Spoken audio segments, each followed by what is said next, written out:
Olá, bom dia para quem é de dia, boa tarde para quem é da tarde. Estamos aqui para dar continuidade a mais um ciclo de formação continuada em português como língua de herança. Em pleno sábado de manhã no Brasil e sábado à tarde na Itália. Obrigada a vocês que estão nos seguindo. Obrigada a cada pessoa que não pode assistir ao vivo, mas que depois acessa a nossa página do Facebook, ou do Instagram, ou do YouTube, para assistir a essas web lives que a gente tem feito, webinars, com essas lives, e justamente para a gente discutir algumas temáticas. Essas temáticas, de onde surgiram? Elas surgiram dos nossos estudos, meus e da Uiara, que nós trabalhamos com o grupo Brasilidade, Famílias com Filhos Plurilingües. Então, essas temáticas surgiram dos nossos estudos, nossas pesquisas, nossas dúvidas, nossos questionamentos, das questões que surgiam na prática, com as crianças, com as mães, com outras educadoras com as quais nós compartilhamos as nossas experiências. Então, nós já tivemos uma primeira, que nós falamos da contribuição dos jogos e brincadeiras para o desenvolvimento infantil, e hoje nós teremos a segunda webinar com a fonoaudióloga Jordana Castro, que tem uma rica experiência no trabalho com crianças bilíngues que vivem no exterior. E a gente tem muitas dúvidas, né, em relação ao bilinguismo. Às vezes tem insegurança, às vezes tem medo, ou às vezes quer confirmar aquilo que a gente já faz. Então, como que a criança adquire a linguagem ou as linguagens? Como que o nosso cérebro funciona quando nós adquirimos uma ou mais linguagens? Como estimular o desenvolvimento do bi ou do plurilinguismo? E antes de nós chamarmos a nossa querida Uiara para mediar esse encontro, nós queríamos lembrar, nós somos movidas de afeto. Por favor, muitos coraçõezinhos, muitos compartilhamentos. Quem entrar nessa live hoje, compartilhe com seus amigos, compartilhe com seu grupo de colegas e coloquem coraçõezinhos para nós, que nós precisamos para a gente viver, para a gente sentir esse calor e esse afeto de vocês. Então, a gente quer agradecer a cada participante, agradecer a Jordana por ter aceitado o nosso convite, e eu convido para entrar agora e para coordenar essa webinar a nossa querida educadora e coordenadora do grupo Brasilidade, a Uiara Liege. Então, agora, eu passo a bola para a Uiara, mas lembrando, coraçõezinhos, por favor, compartilhem, por favor. Uiara, é com você, minha linda. Obrigada, Rosa, obrigada por esse seu calor mineiro nesse dia de sábado. Vamos falar dia, porque tem gente que está na manhã e tem gente que está na tarde. Gente, boa tarde, é um prazer realizar esse encontro. A Jordana está no lugar do Brasil que eu amo muito, que é na minha Bahia. Seja bem-vinda, Jordana, a esse webinar. Hoje nós iremos conversar um pouco com Jordana sobre a construção da linguagem no falante de herança, as contribuições para o biplurilinguismo. A Jordana, ela é fonoaudióloga, formou-se pela UFMG em 2013, é especialista em linguagem e atua com multilinguismo e linguagem infantil. Trabalha com crianças na clínica, atualmente são quase 8 anos que ela realiza esse trabalho, e para acompanhar o seu perfil, para acompanhar o seu trabalho, é só seguir a Jordana no Instagram, no seu perfil Fonolingue. E a Jordana me disse, me contou, que o seu interesse pelo multilinguismo é primeiramente pessoal, né? Ela sempre gostou de estudar idiomas, teve a oportunidade de fazer parte da sua graduação na Argentina, e depois de formada, recebeu na clínica algumas crianças bilíngues que ela vai explicar como chegaram essas crianças na clínica para que ela pudesse atender, e foi aí que ela começou a se mergulhar, né, nesse mundo, e a estudar e, logicamente, a se aprimorar. Com a pandemia, então, surgiu uma oportunidade de atender online e, com isso, passou a assistir famílias brasileiras que vivem no exterior. E foi aí o ponto de partida para começar a conhecer e a estudar mais sobre o povo. Brevemente, a Jordana virá para pertinho da gente, né? Ela tem planos de se transferir para a Itália e ela pretende, obviamente, continuar desenvolvendo esse trabalho. Então, Jordana, eu gostaria, seja muito bem-vinda, renovo, né, a minha satisfação de ter você conosco, e eu gostaria que você começasse esse papo da gente contando um pouquinho como é que você se aproximou desse universo biplurilingue. Obrigada. Primeiro eu quero agradecer vocês, a Yara, a Rosa, todo mundo que está assistindo. É uma alegria, né, ter encontrado vocês pelo caminho e a gente ter se conectado, né? Graças às redes sociais, graças à internet, hoje a gente não tem mais fronteiras. Então eu quero agradecer a todos vocês. Então, Yara, como você disse, né? Eu sempre tive essa vontade e essa atração por tudo que tem a ver com linguagem, com idiomas e tudo mais. E a primeira vez que eu atendi foi assim que eu formei. Quando eu vim para a Bahia, eu formei lá em Belo Horizonte, né, na Universidade Federal de Minas Gerais. E quando eu vim para a Bahia, um dos meus primeiros pacientezinhos foi um espanholzinho, de pais espanhóis, e que eles vieram, né, morar aqui na Bahia. E ele foi um dos meus primeiros pacientes. Então eu tive que lidar, mesmo durante a faculdade, durante a faculdade de fono, eu não tive tanto acesso ao multilinguismo, né, a estudar o multilinguismo. A gente estuda mais o bilinguismo com Libras, né, para os surdos, Libras português. Então, quando eu me deparei com essa criança, eu tive que, né, estudar por conta própria e tentar conhecer e tudo mais.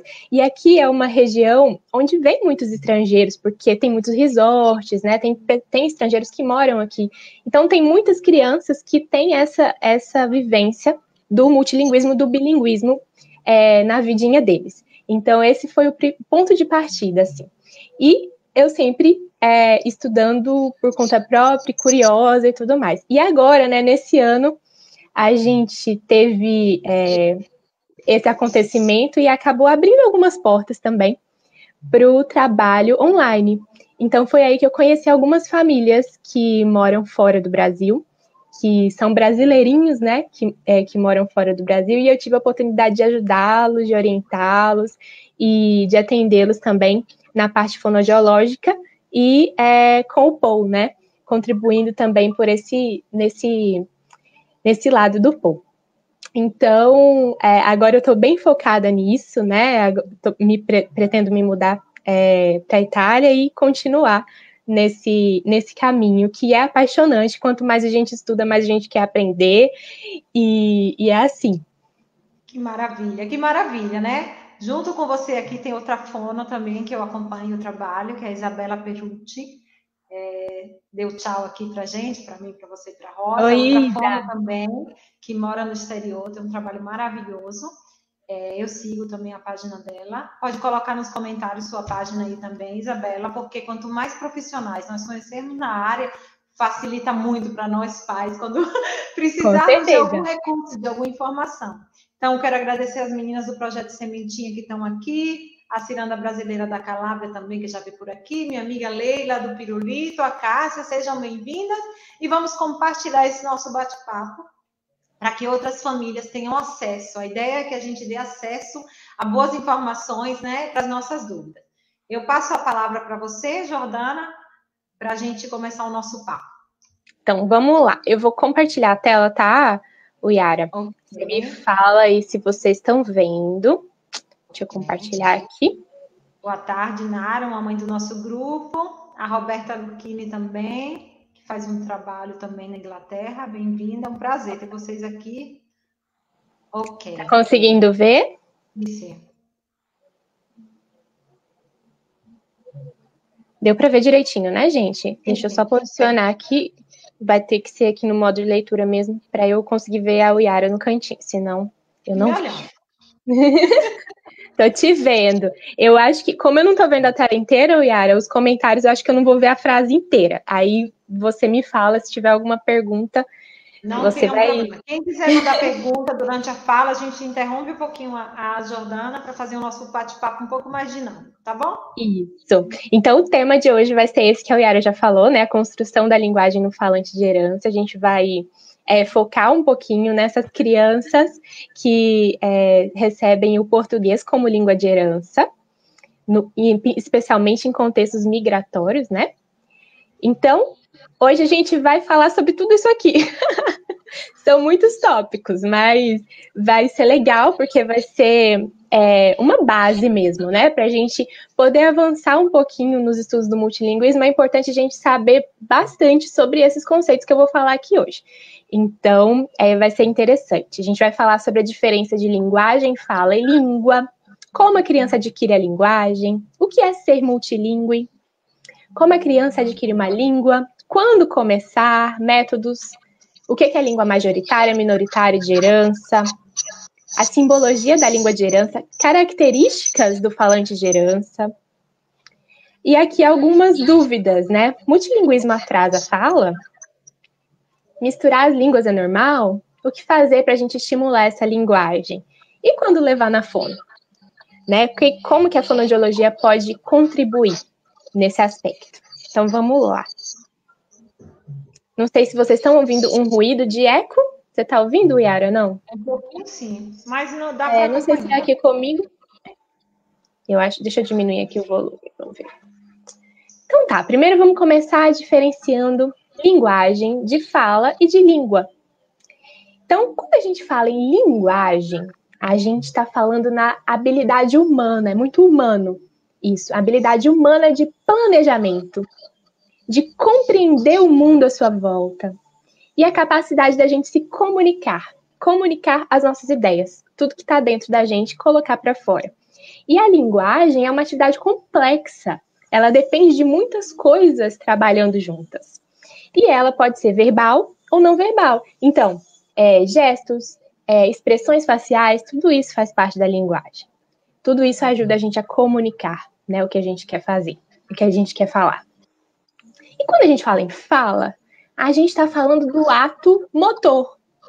É o que acontece quando as nossas pregas vocais vibram, quando a nossa língua mexe, quando os nossos lábios mexem, quando os nossos dentes estão posicionados naquela posição. Isso é fala, é a produção dos sons. E cada idioma tem o seu conjunto de sons. Então, quando o ato motor é produzido, produz a fala.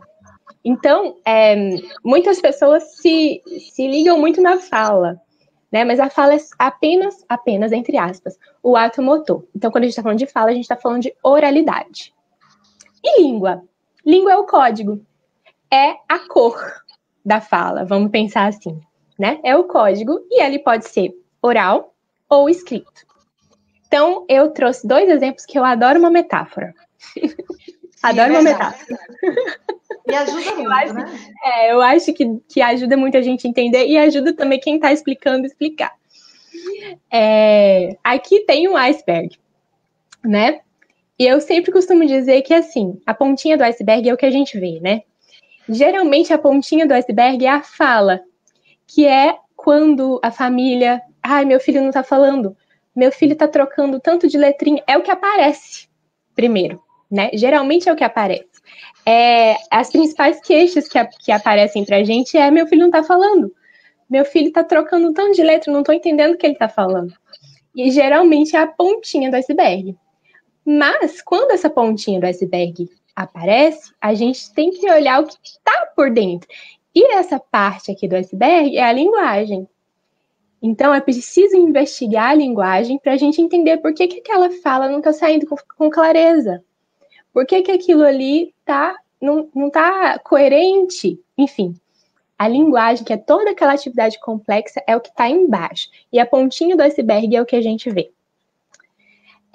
E aqui eu coloquei uma mão escrevendo, porque eu achei um exemplo legal. Imagina que a linguagem é quem está escrevendo, a pessoa aqui. A fala é o lápis. E a língua é o grafite aqui. É a pontinha do lápis. Então, o lápis pode ser de várias cores, pode mudar e tudo mais. O nosso idioma, a gente pode escolher vários códigos para se comunicar. E não tem limite de códigos. O nosso cérebro, né? A criança nasce com a habilidade para usar todos os códigos que são apresentados a ela. Então, a gente pode escrever com várias cores de lápis, com o grafite de várias cores. Se o nosso lápis estiver direitinho e se a nossa mão ali estiver funcionando direitinho, a gente vai conseguir escrever, colorir, pintar. Então, a língua é o código que a gente usa. E não tem limites para a quantidade de códigos. A gente vai falar um pouquinho mais sobre isso Perfeito, Jordana. Desculpa te interromper. Perfeito. Pode essas interromper. duas metáforas que você fez, já dando uma pequena introdução nesta questão de muitas dúvidas, né, que muitas pessoas têm em relação à aquisição de várias linguagens. E tem uma pergunta aqui que eu acho que cabe agora, que a Jamile fez, que ela pergunta assim, que você falou da questão do problema, né, da pontinha do iceberg, da investigação. Exato. Uhum. Ela pergunta justamente como podemos tratar o problema da troca do R pelo L. Então, primeiro a gente tem que investigar por que a criança está fazendo essa troca. Se essa troca tá normal para a idade, porque essa troca, ela faz parte do desenvolvimento da fala da criança. A criança menor, até os 3 anos e meio, 4 anos, ela troca, assim, o R pelo L, porque o R, o Rá, né, o R de arara, no caso, que é esse R que a gente tem que vibrar, arara. Esse R, ele é difícil de fazer, porque ele exige muito controle motor, ele exige que a língua esteja forte. Então, ele precisa de uma maturação da criança. E a criança, ela vai amadurecendo aos poucos. Essa maturação que aparece na fala, ela acompanha todo o desenvolvimento da criança. Então, uma criança de 2, 3 anos, ela vai trocar... Ela acabou de dizer que o filho dela tem 3 anos, que a filha tem 3 anos. Ela vai trocar o R pelo L normalmente, porque o R ainda é difícil para ela fazer. Mas aos poucos ela vai amadurecendo, o motor dela vai amadurecendo e ela vai conseguir, sim, por volta dos 4 anos e meio, ela vai conseguir. Tem crianças que fazem mais cedo, né? Óbvio, mas aí esse é o limite que a gente espera para esse R aparecer. E ele é um dos mais difíceis, ele é um dos últimos que a criança adquire. Pode ficar tranquila, então. Pode. Pode continuar? Sim. Então, vamos lá. Então, aqui eu coloquei três desenhozinhos aqui para a gente entender o que é preciso para que uma fala saia de uma forma coerente, clara. Primeiro, que o cognitivo esteja preservado. Então, isso aqui tem que estar preservado. Depois, a gente precisa de uma entrada sensorial. A entrada sensorial para crianças que falam é a audição. Então, a audição tem que estar bem para uma criança conseguir produzir palavras e produzir linguagem oral. A audição tem que estar bem. Em caso de crianças surdas, Jordana, e agora? Não tem audição. Qual que é a entrada sensorial das crianças surdas? A visão. Então, sempre tem que ter uma entrada sensorial para adquirir linguagem. A entrada sensorial tem que estar ok. E depois, aqui eu coloquei a boquinha, isso aqui também tem que estar funcionando bem, né? A posição dos lábios, da língua, o ato motor, né? Então, tem a ver também com o cérebro, né? O ato motor de falar, de mexer a boca, tem que estar funcionando bem. Quando esse trio está 100%, a gente espera que a linguagem esteja também funcionando bem. Então, a gente tem que fazer essas investigações para saber o motivo, né? Por exemplo, que se a criança não está falando como a gente espera que ela falasse naquela idade, né? Então, esse trio aqui tem que estar 100%. Jordana, rapidinho, outro comentário aqui do ensino, criatividade e dramatização, né? Que é sempre da Luquini. É importante nessa investigação levar em conta a língua a qual a criança está exposta por mais tempo. Pode ser que o idioma majoritário tenha sons bem distintos do português. Aí uma atenção especial deverá ser dada a esses sons específicos do português. Estou certa, Jordana? Ela quer saber. Mais que certa. Mais que certa. A gente vai falar sobre isso, tá? Um pouquinho mais pra frente, quando eu entrar nesse universo do multilinguismo. Isso aqui que eu tô falando... Isso, a gente vai falar bastante sobre isso aí. Isso aqui que eu tô falando é a base, serve para crianças monolíngues e multilíngues. Serve para todo mundo, tá? É a base ali da linguagem para a linguagem acontecer. E como que a criança adquire essa linguagem? Não é só ter esses 3 aqui funcionando bem. Isso aqui é as ferramentas que ela vai precisar, né? Mas como que a criança adquire linguagem? Lembre que eu tô falando de linguagem, não tô falando de língua e não tô falando de fala relacionado com a fala, claro. Mas não tô falando de língua, eu tô falando de linguagem. Língua eu vou começar a falar daqui a pouquinho. Como que a criança adquire? A linguagem, ela não é, por exemplo, um microchip que a criança nasce e ela já nasce falando, né? Nenhuma criança nasce falando, nenhuma criança nasce andando. Ela precisa de aprender a fazer aquilo. Mas a criança, ela nasce propensa. A criança humana, a gente imagina que ela vai andar com os 2 pezinhos, né? Ereta, a gente imagina, porque o ser humano, né, anda desse jeito.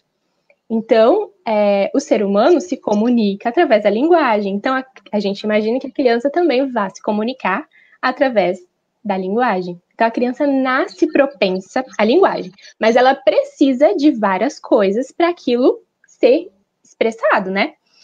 E aonde? Qual é o campo onde a linguagem acontece? A linguagem acontece na interação. Ela precisa de outra pessoa, outro humaninho, para aquilo acontecer. Então, sozinho não acontece. A gente precisa do outro, né? O outro é o nosso espelho. E é nessa interação que acontece a linguagem. A linguagem acontece na experiência, na interação, e eu esqueci de colocar aqui, na presença. Então, precisa de outro ser humano. A criança adquire linguagem imitando, através de modelo. E toda essa propensão de se expressar, que já vem dentro do ser humano, né? A gente procura outras pessoas iguais, né? Pessoas iguais para a gente se comunicar, isso já vem dentro da gente. Mas não acontece sozinho. E não acontece também através de só estímulos passivos, onde a criança não faz nada com aquilo. A criança precisa, é um jogo de frescobol, eu gosto, outra metáfora, gente, vocês têm que se acostumar comigo. Um jogo de frescobol, onde o adulto passa a bolinha e a criança devolve a bolinha. É nessa interação que acontece a linguagem. Então, aí eu já vou entrar num tema assim que atualmente a gente está conversando muito sobre isso, é um tema já muito falado pela OMS, pela Sociedade de Pediatria, sobre o uso das telas. Por que a gente se preocupa tanto com as telas? Porque a tela é um estímulo passivo. Não tem nada a ver com a tecnologia, gente. Tecnologia é maravilhoso, né? Dá tantas oportunidades pra gente. Mas qual é o problema da tela? É porque a tela, ela só dá. A criança só recebe. Não tem esse jogo da interação, de devolver.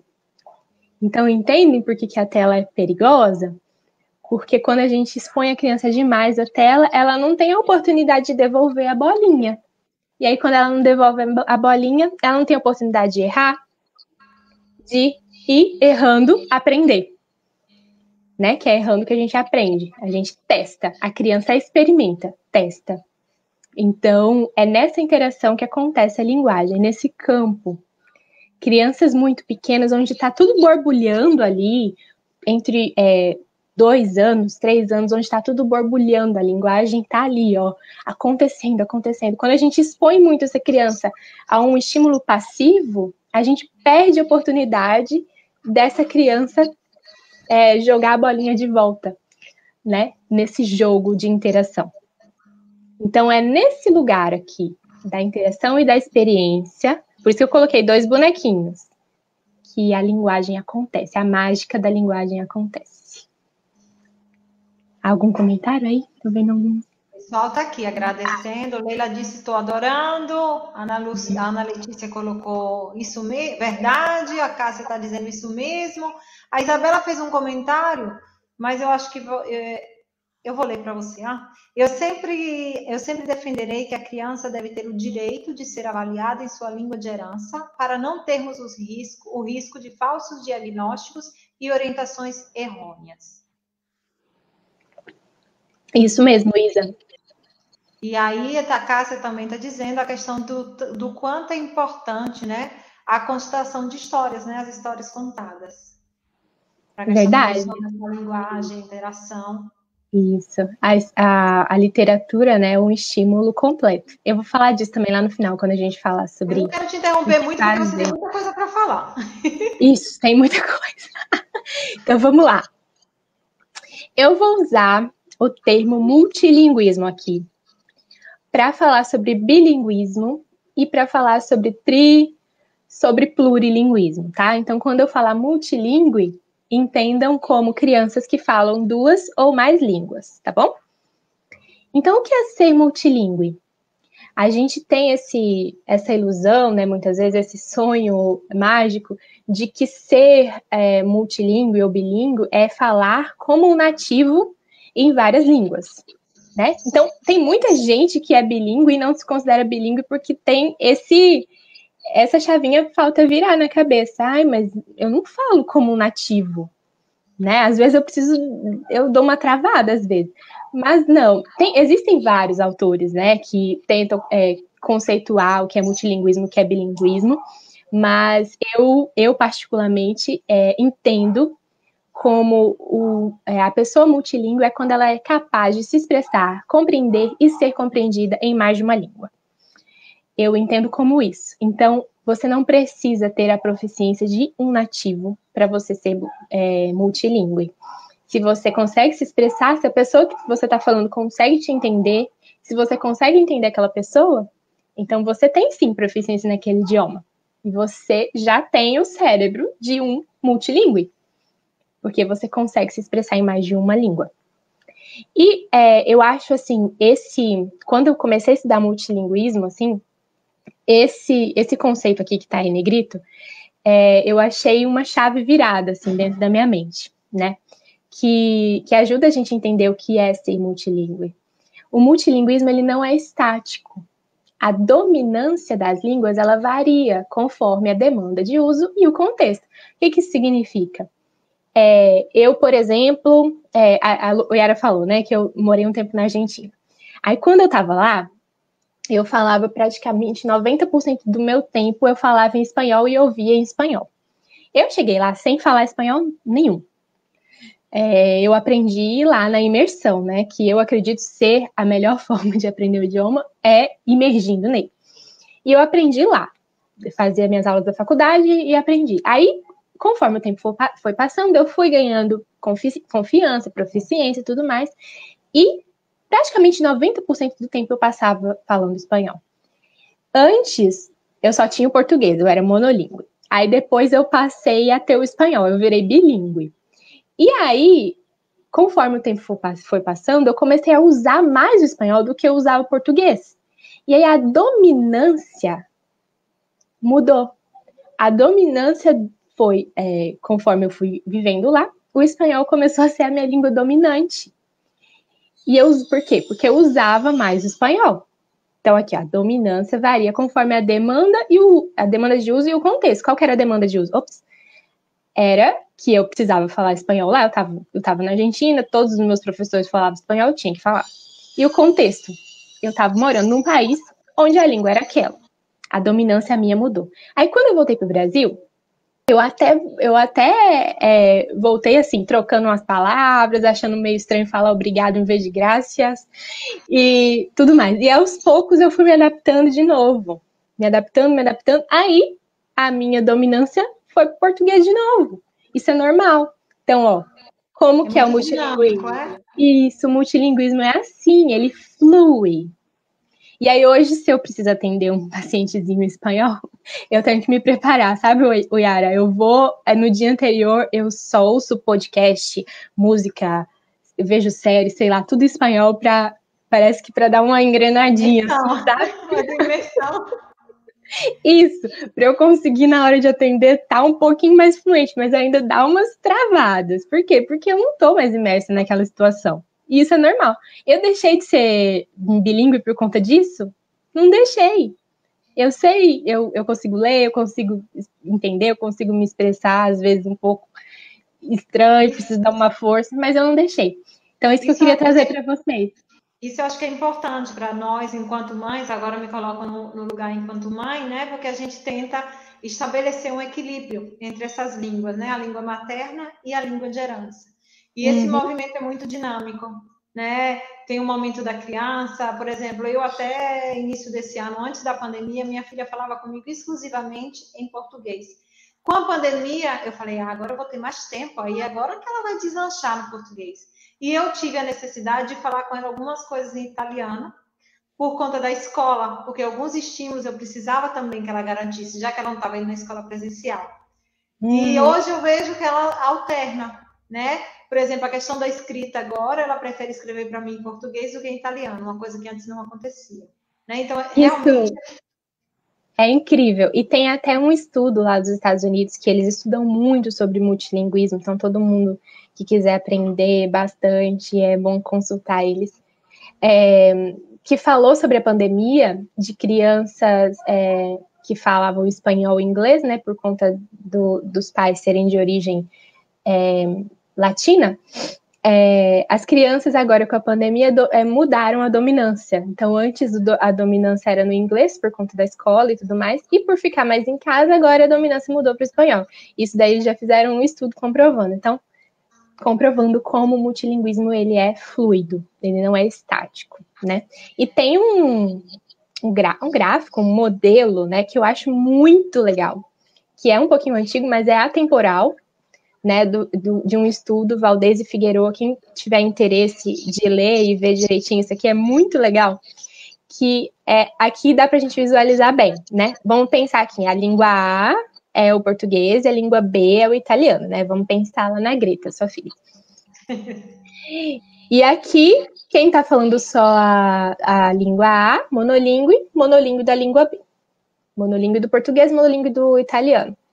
E aqui, ó, mesmo falando um pouquinho, tá vendo que esse Bzinho tá bem pequeno? Mesmo falando um pouquinho só dessa língua, da outra língua, a gente já considera bilíngue. E aqui, ó, é o bilíngue equilibrado, que é muito difícil da gente encontrar. Tem estudos que falam sobre, mas é muito difícil a gente encontrar esse bilíngue aqui, ó, que é igual. Geralmente eles estão aqui nesse meio, né, do bilinguismo. Então a gente passeia nesse meio. Então, quando a criança ela tem mais estímulos da língua B do que da língua A língua B vai crescendo. Ela vai crescendo. E pode totalmente virar, ao contrário, a dominância. E pode até perder a outra língua, perder, assim, no sentido de que a língua não é estimulada, zero estimulação, e tem algo que a gente chama de atrito linguístico que acontece, né? Que os elementos da outra língua vão como se fosse tomando conta ali, e se não tiver outra imersão naquela outra língua, pode, se for uma criança pequena, ainda em desenvolvimento da linguagem, pode sim perder aquela língua. A gente vê muito em crianças que foram adotadas, né? Crianças adotadas, que saíram de um país e foram para outro, e que não receberam estímulo daquela língua, daquele país, não conseguem mais falar naquela língua, porque elas passaram por esse processo ainda no desenvolvimento da linguagem, e não tiveram mais inserção, né, estímulo. Então, pode perder, sim. E antes de perder, quando a criança é maiorzinha, né, uma imersão naquela outra língua já resolve o problema. Por isso que muitas vezes a gente precisa recorrer à imersão, né? Eu já vi vários pais, né, falando sobre uma viagem no Brasil resolveu o meu problema.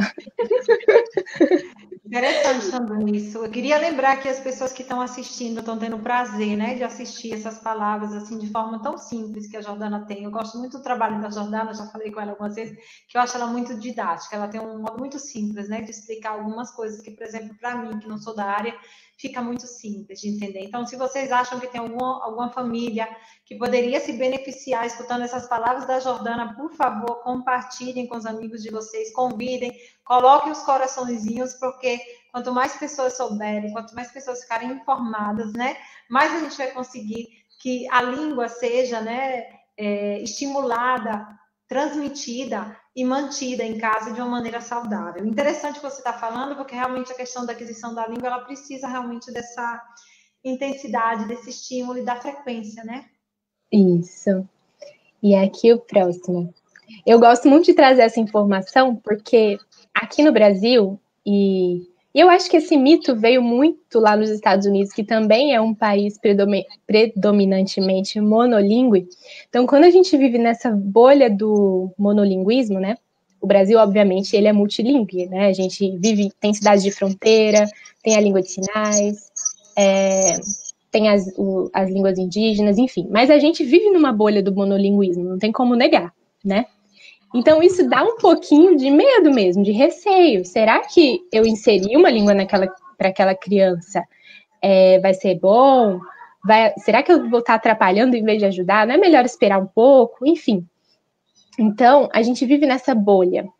E é diferente, por exemplo, na Itália, que existem muitos dialetos que a gente também considera como diferentes códigos. São diferentes códigos. E a criança já está exposta a ela, apesar de muitas vezes eles não compreenderem muito isso, né, Yara? Você estava até me comentando. Mas são diferentes códigos. Lá onde a Isa mora, né, na Suíça, tem várias línguas oficiais. Enfim, mas aqui no Brasil, a gente vive nessa bolha. Então, quando a gente vê que não tem um número, tá, gente? A gente não tem um número, mas tem estimativas que falam que mais da metade da população mundial é bilíngue. Pelo menos bilíngue. Então, se a maioria é bilíngue, o bilinguismo, o multilinguismo é natural. Quando a gente percebe isso, a gente fura a nossa bolinha, a gente vê que é apenas um código a mais. Não tem por que temer, né? Não precisa ter medo. A maioria, muitas crianças estão nesses contextos e se desenvolvem perfeitamente bem. Então, eu acho que isso também é uma chavinha para a gente virar na nossa cabeça para não se preocupar tanto. Pronto, eu falei sobre como adquirir linguagem, agora eu vou falar como adquirir uma língua, tá? Primeiro, eu queria diferenciar essas duas situações, que é a aquisição simultânea e a aquisição sequencial. Quando a gente fala em aquisição simultânea de línguas, a gente está falando de quando duas línguas ao mesmo tempo são apresentadas para a criança desde muito cedo. Por isso que eu coloquei aqui a fotinho, a figurinha do bebezinho. Tô vendo aqui um comentário. Depois você lê ele, Yara, que tá meio cortado. Pode seguir. Uhum. Aquisição simultânea, a gente considera como aquisição simultânea, tem uma variação em autores, tem autores que consideram até 3, tem autores que consideram até os 5 anos, tá? Mas, só para a gente entender, a aquisição simultânea é 2 línguas apresentadas para a criança enquanto ela está desenvolvendo linguagem. Enquanto ela está aprendendo a falar, enquanto ela está desenvolvendo todos aqueles sonzinhos. Então, nesse momento, é a aquisição simultânea. A sequencial é quando ela já tem uma língua. Ela desenvolveu linguagem numa língua, e aí ela foi apresentada a outra, em sequência. Então, geralmente, quando é sequencial, a gente nem fala aquisição, a gente fala aprendizagem. Porque a aquisição, né, é algo natural e a aprendizagem é quando... Mas, enfim, dá para você falar aquisição sequencial também. Essa é só variação de conceitos. Mas, geralmente, crianças a partir de 3, e alguns autores falam a partir de 5, eu considero quando, depois que a criança já tem uma língua forte, sabe? Quando ela já tem uma língua com bastante fundamento. Aí ela acrescenta. Geralmente são quando Gente, esses cachorros que vocês estão ouvindo são os meus vizinhos, tá? Tem vários cachorrinhos aqui. Por exemplo, famílias que se mudaram, né? A criança tem lá 2 aninhos e meio, 3 aninhos, moram no Brasil e se mudaram para a Itália. Vamos falar da Itália, que a gente está falando aqui do Grupo Brasilidade. E aí começaram a receber o italiano sequencialmente. Eles já falavam bem português.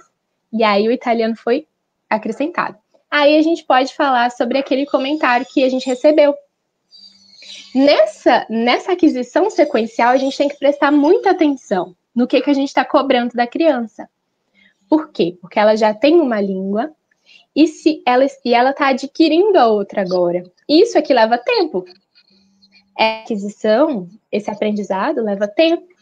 Então, a criança ela pode, muitas vezes, ficar quietinha na escola nova, no país novo, porque ela está ali absorvendo ainda aquela língua.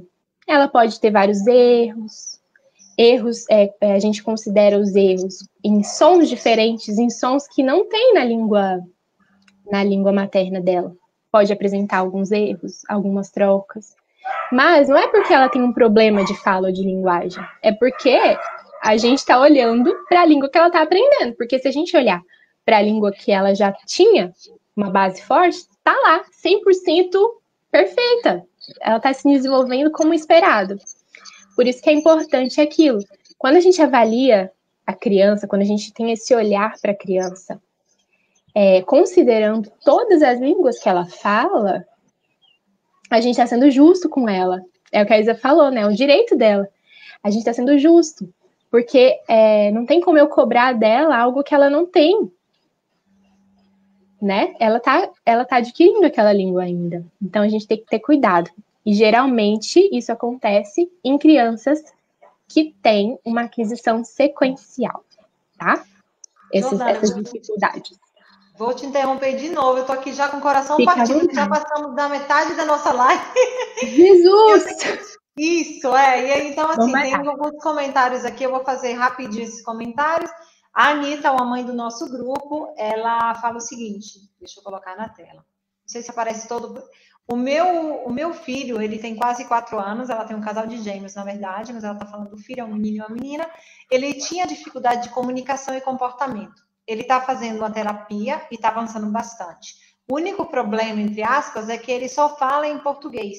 E com isso está dificultando a relação com as outras crianças e com os terapeutas. Então, a psicóloga me pediu para eu falar só em italiano com ele. Eu, no início, não concordei, agora estou de acordo. Observação, ele não está frequentando a escola. Estou fazendo correto? A minha orientação nesse caso é continuar com português, né? É importante, assim, que os profissionais, eles estejam a par do que é o bilinguismo, que é o multilinguismo. Eu acho que faz toda a diferença, né? Não tem problema também dele estar fazendo a terapia dele, tá indo bem, né? A terapia no italiano. Eu acredito assim, a língua majoritária, ela tem muita força, né? Que no seu caso é o italiano. Ele ainda não está na escola. Então, eu acho que é uma oportunidade preciosa para você dar esse fundamento do português para ele. Eu acho que é uma oportunidade incrível que você está dando. Porque o italiano vai vir, espera, que ele vai vir com muita força e, muito provavelmente, ele vai se tornar a língua dominante da sua criança, né? Então, assim, eu acredito que eu manteria, né, o português. Mas tem que saber o profissional, enfim, a profissional que avaliou ele. Então, assim, vá fazendo conforme o seu coração vai pedindo, mas também busque outras opiniões, né? Veja como que ele vai testando também, né? Veja como que ele vai fluindo naquilo. O italiano vai vir, sim. A língua, ela vai acontecer, né? Quanto mais ele tiver contato com o italiano. Então, não se preocupe tanto, né? Inclusive, essa mãe, eu vou falar que a Anitta contou pra gente, ela, quando começou a pandemia, ela estava no Brasil, os filhos dela não falavam português. Eles começaram a falar lá. Exato. Olha só. Então... E tem esse tempo, né? Lembra que a gente falou o tempo? Que às vezes não é assim, né? Tem o tempinho. Então, calma, né? não precisa também se apressar tanto, né? Vamos ter calma, ele já está sendo acompanhado, né? Exato. E é muito importante isso que você falou, Jordana. A gente precisa se preocupar um pouco mais com a língua minoritária, que é aquele que ele vai ter menos estímulos.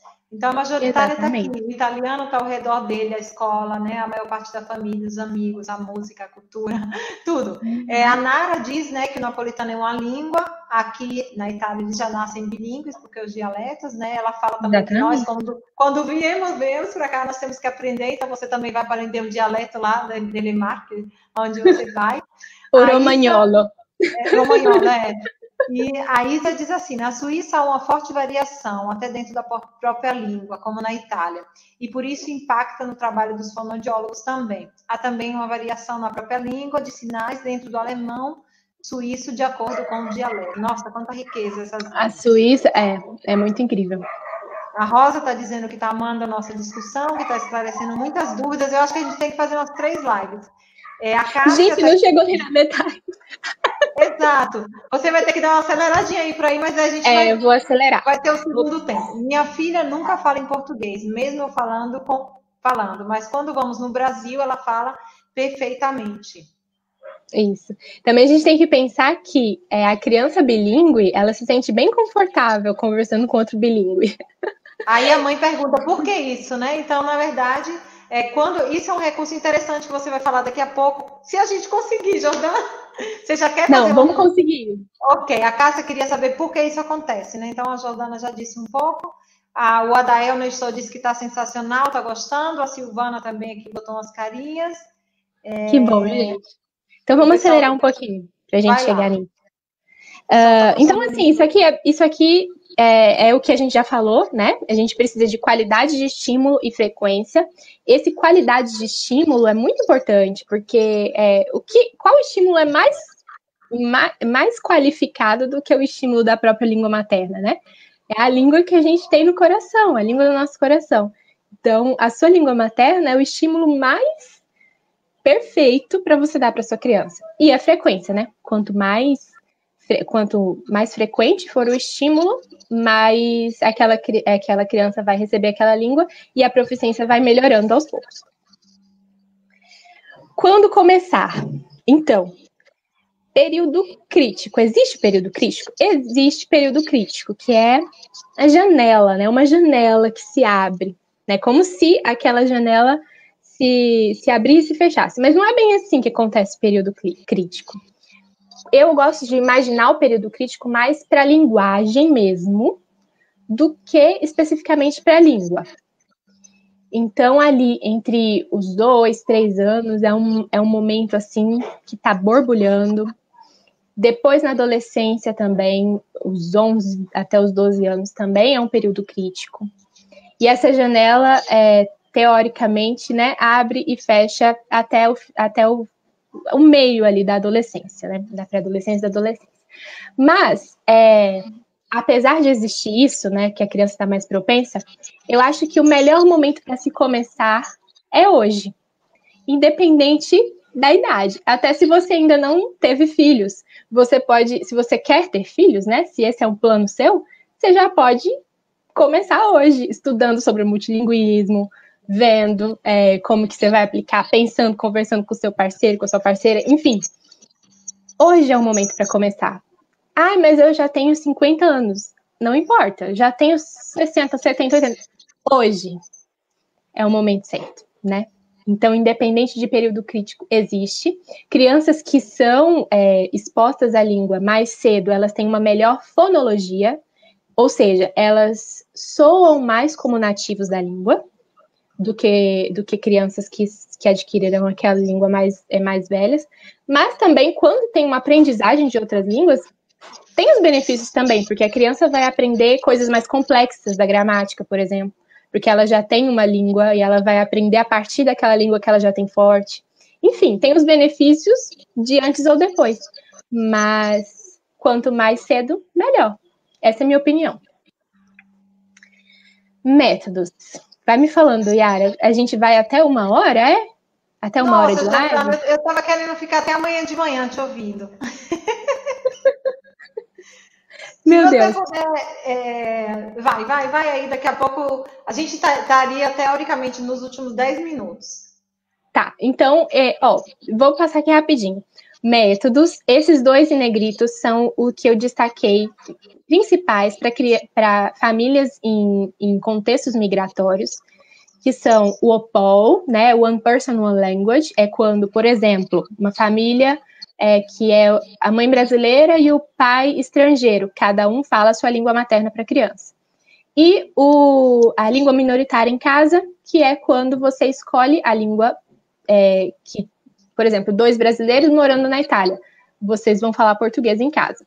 Então, essa mais ou menos é esse método. Tem outros, tirem a fotinha aí para vocês pesquisarem depois ou falem comigo depois. Então, vamos lá. Esse conceito de língua majoritária eu já falei bastante, né? É o idioma falado no lugar onde você vive. A língua minoritária é a que a gente fala em contextos restritos. E a língua de herança é quando ela é passada da família em contextos migratórios. Eu queria ler até uma poesia para vocês. A poesia a gente aceita. Não, poesia a gente aceita. Então tá, quando eu penso em língua de herança, não tem como a gente falar de língua de herança sem falar de afetividade. Não é apenas uma língua, né? É algo que significa para você.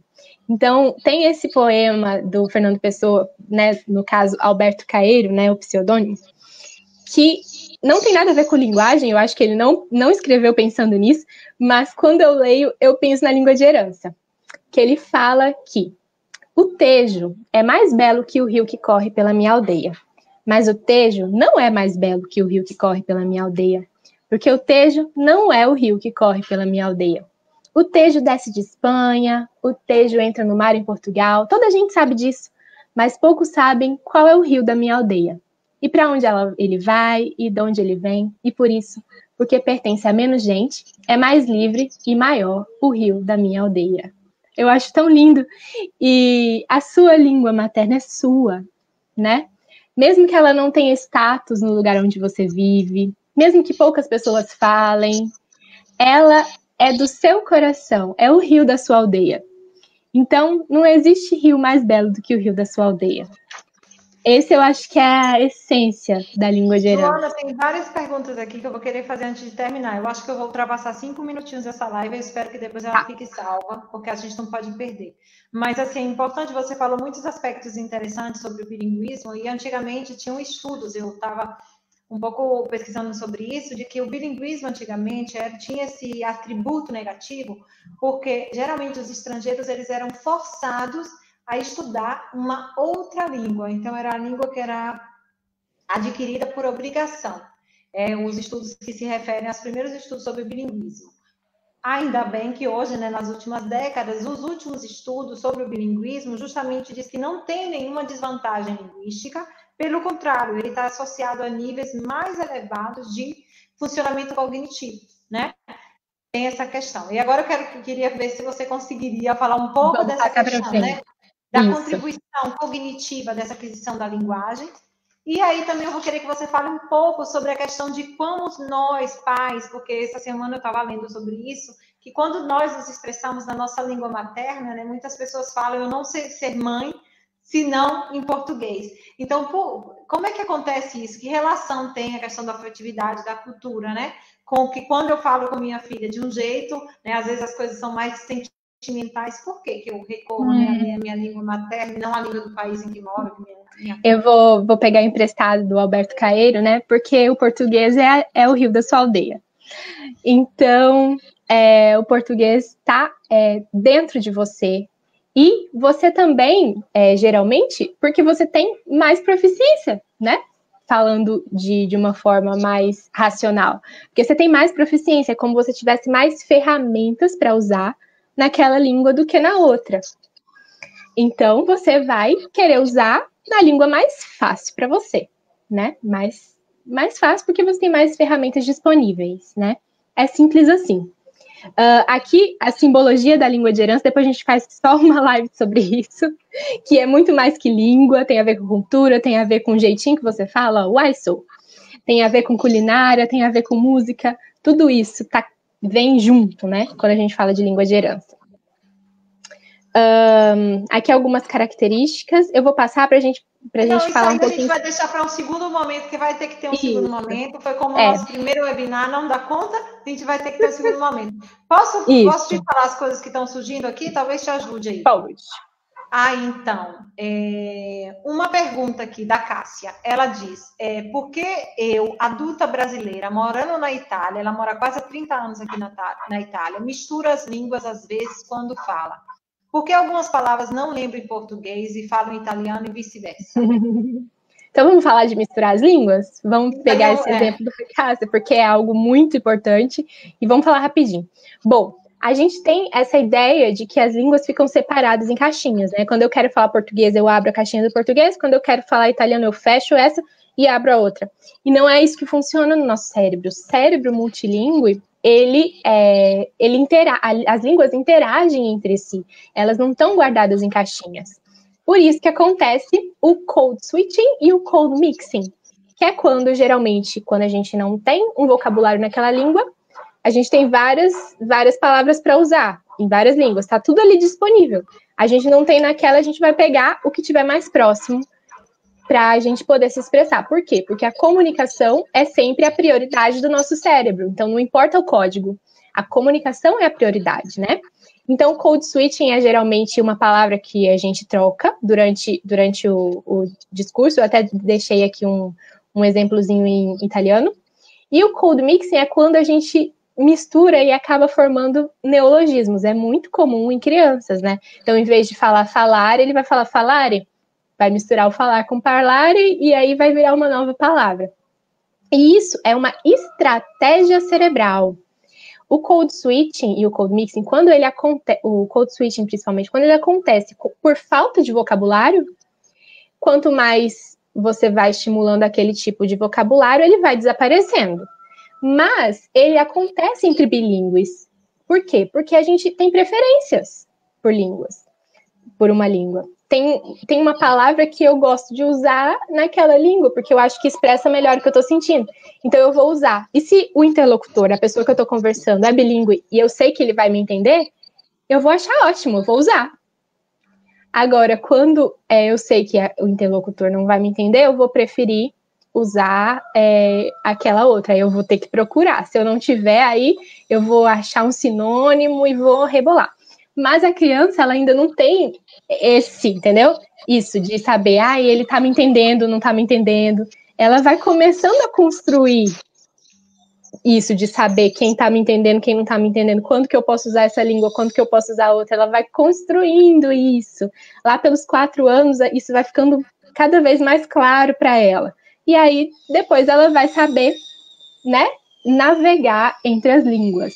E isso é normal, é uma estratégia cerebral refinada, e é sinal de que a criança está manipulando aquela língua e que aquela língua e que a linguagem dela tá legal, porque se não tivesse, ela não ia conseguir fazer isso. Eu amei essa questão dessas estratégias, que às vezes acontece até conosco adulto, né? Quando eu converso com uma pessoa que sabe o italiano e fala também, eu às vezes coloco alguma palavra. Tem outro comentário aqui da Mônica, que ela fala assim: na Argentina, na minha região, se fala guarani. Geralmente é a língua falada entre os maiores, mas só algumas crianças aprendem ela. Os meninos se formam em inglês e depois em português. A minha experiência de filhos de brasileiro e argentino na região é que o menino fala as duas línguas, mas tem interferência entre elas nos primeiros anos e depois muda com a prática. O pessoal aqui já está motivado para um segundo momento, porque um só não vai dar conta, né? Não vai. Faltou aqui algumas outras coisinhas, mas eu acho que os principais... Gente, que live maravilhosa, muito obrigada por todo esse conteúdo. Vou passar para o grupo que tenho nos Estados Unidos. Gratidão, coloquem corações, compartilhem. A Silvana também já está emocionada aqui com o segundo momento, a Sara também acredita que deve ter. Obrigada, gente. Gente, então eu vou deixar aqui para vocês os meus contatos também, se vocês tiverem interesse de falar comigo. Lá no Instagram eu tô como @fonolingue, pode me procurar lá. Tem vários conteúdos, e aí vocês me mandam um direct, a gente conversa. Quem gostar mais de e-mail, pode me mandar e-mail que eu respondo também, fonolingue@gmail.com. E aí estamos aqui a Rosa aí. já está propondo. Vamos fazer um curso com a Jordana? Vamos! Vamos! E com atividades de intervenção para o desenvolvimento do plurilinguismo. Não, eu acho muito Ótima importante ideia. essa conversa, porque assim são dúvidas que todos nós temos em determinados momentos, né? Então, assim, quanto mais informação, né? A informação ela nos dá poder, né? A Nara está acreditando, todo mundo aqui está dizendo um grande encontro, vários cumprimentos, Jordana, pelo seu encontro, excelente, Jordana, muito obrigada. Temos muito o que conversar. Então, Jordana, você separe aí, que eu sei que você é muito requisitada também. Então, pessoal, comece a seguir a Jordana. E separa uma data para a gente em janeiro, que a gente vai propor um workshop. A gente já vai propor um workshop semana que vem. Sim, senhorita. Do nosso primeiro encontro, eu já vou chamar a Rosa para ela voltar aqui. E com você também vai ter segunda parte. Não é não, Rosa? Eba! É isso mesmo, Jordana. Olha aqui, você foi falando e eu já fui visualizando um workshop, você trabalhando atividades práticas para contribuir para educadores, para pais, para pessoas interessadas na temática do desenvolvimento do biplurilinguismo. Muito obrigada, Rosa Castro, o Iara, muito obrigada. E queria lembrar que nós realizaremos um workshop maravilhoso, fantástico, para a gente vivenciar a prática de atividades com jogos e brincadeiras para contribuir com o processo de aprendizagem, inclusive da linguagem. E a Jordana, não sei se... Rapidinho, Rosa, para a gente se despedir da tela, não sei se a Jordana quer deixar suas últimas palavras. Eu quero agradecer vocês. Foi bom, né? Porque deixou um gostinho de quero mais. E a gente vai estar em contato sempre. Começou agora para uma grande parceria aí, com certeza. No Brasil e depois que vai continuar na Itália, né? Isso, vou estar mais pertinho de vocês. Obrigada, Jordana. Jordana, muito obrigada mesmo. E só para vocês sentirem o gostinho de como que vai ser gostoso esse workshop. Vejam o vídeo. Deixa eu colocar aqui o vídeo do próximo encontro. Toca você.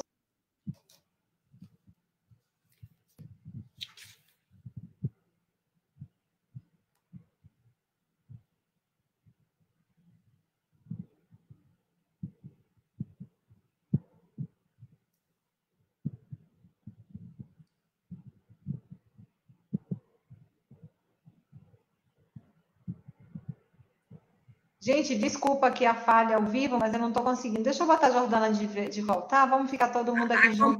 Eu me emocionei com os comentários aqui. Me emocionei fazendo tudo ao vivo aqui, que eu não consegui nem colocar o vídeo. Muito obrigada às minhas colegas do POU que estão aqui presentes. Vamos crescer. Obrigada, gente. Ela vai conseguir. Vamos lá. Gente, muito obrigada a todos que estiveram presentes. Compartilhem com os amigos. Não estou conseguindo aqui. Aí, vai entrar agora. Acho que tá indo. São os 2 educadores que vão trabalhar o brincar como estratégia de aprendizagem. Eles têm muita experiência na área, tanto com crianças, entre parênteses, ditas normais, quanto com crianças com necessidades especiais. Então, será uma experiência de vivência, de confecção de atividades também. E vocês também vão ganhar um e-book com as atividades que eles desenvolvem. Vocês não ouviram, não foi? Vocês não ouviram. Meu Deus. Por que ao vivo é sempre assim, gente? O vídeo vai ficar para a página do Grupo Brasilidade, para o YouTube. Não ouvem? Não. Não ouvem. Ai, não, acho que é ok. Eu que errei aqui. Peraí, gente. Desculpa ao vivo. Eu estou passando vergonha aqui ao vivo, mas... Não. Sucede. Se eu soubesse, a gente já fez outra pergunta para a Jordana. Dava tempo. Dava tempo de ter feito outra... É porque eu preciso inserir aqui embaixo. Eu não sou acostumada a fazer comentários aqui, né? Parabéns, obrigada. E realmente nós vamos voltar com a Jordana em janeiro, para o curso, tá, Jordana? Gente, muitas vezes... Vou botar o Yara, abre lá. Yara? Conseguiu? Vai, eu tô aqui, porque meu computador também agora resolveu dar problema. Eu fiz tudo para terminar no tempo. Normal, acontece. Que quem trabalha com o POU e quem trabalha na escola regular sabe, que contribuem para a aprendizagem das crianças, dos adultos também. Uma delas é a brincadeira e o brincar, e o brinquedo, que é um recurso que a gente utiliza para o desenvolvimento da competência comunicativa, o desenvolvimento da linguagem, né, Jordana? E aí, nós, dentro dessa linha de trabalhos, nós estamos, então, trazendo pessoas, entrando em contato com pessoas que já têm uma caminhada, já têm uma experiência nessa área. Por isso, a nossa proposta desse workshop para o dia 12 de dezembro. E a gente fala o seguinte, nada mais gostoso do que aprender brincando, não é? Aprender de forma leve. E muitas crianças, às vezes, com o contato com a tela, elas se intimidam de participar de muitas atividades. E, através das brincadeiras, elas acabam participando. E a gente tem visto muitas experiências ricas acontecendo em vários lugares do mundo com o trabalho de jogos e brincadeiras. Bom, gente, eu não sei o que está acontecendo, tá? Ainda bem que você me... Tranquilo, Yara, eu tô nervosa aqui, porque eu tô segurando vocês e meu computador não tá...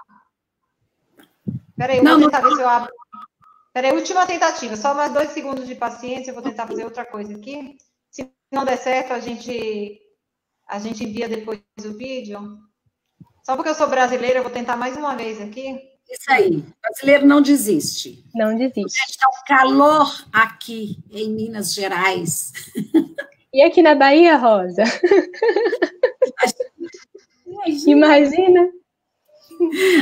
Aqui, Jordana, foi muito legal, muito gostoso ouvir você falar. Foi um prazer também estar com vocês.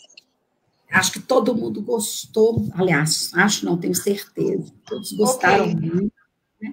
Esclareceu muitas dúvidas e levantou outras, né, que desejou continuar. Isso que é interessante, né? Quando a gente aprende é isso, né? Sempre tem uma coisinha a mais. Quando a gente acha que já sabe tudo, tem que rever, acho que você não aprendeu direito. Verdade. A nossa aprendizagem... Agora sim. Acho que vai. Agora vai. Obrigada, gente, pela paciência, por terem esperado e por terem torcido. Agora eu vou colocar aqui. Gratidão a todos. E o nosso final vai sempre com emoção, como sempre. Deixa eu dar o play. Boa tarde a todos. Bom dia. Sem som. Não.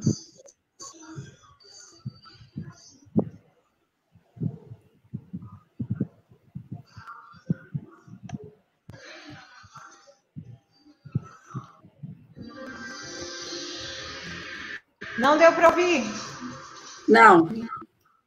Então, gente, eu deixo essa imagem aqui final e depois eu vou colocar aqui, porque pode ser alguma coisa do meu computador que não está me arrendo, como se fala aqui em italiano. Não desisto, publico depois na página e mando para cada um. Isso, e a gente compartilha. Obrigada para quem ficou com a gente até agora. Beijo. E até a próxima. Um ótimo sábado, bom domingo a todas, a todos. Tchau, tchau.